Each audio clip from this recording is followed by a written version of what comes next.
Moins d'aide sociale et plus de dépenses militaires, c'est ce que nous prévoit le gouvernement Arizona dans les prochaines années. Nous ne pouvons plus vivre au-dessus de nos moyens ou il faut faire des efforts pour rentrer dans les clous budgétaires.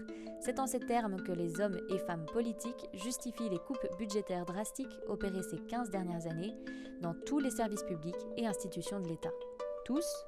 Non. Il y a un poste qui résiste encore et toujours à la rigueur budgétaire, les dépenses militaires. En 2019, sous le gouvernement de Charles Michel, c'est une augmentation de 9,2 milliards du budget militaire qui a été votée.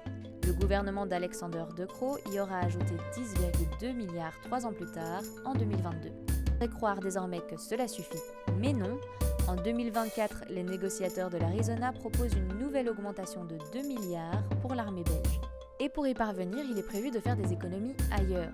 Diminution de moitié de l'aide publique au développement, 1,6 milliard d'économies dans la politique d'accueil, dégressivité des allocations de chômage, économie dans les soins de santé, facture de 2 500 € pour acquérir la nationalité belge, diminution de moitié de l'enveloppe bien-être qui sert généralement à soutenir les prestations sociales ou encore l'annulation du projet de rénovation du cinquantenaire.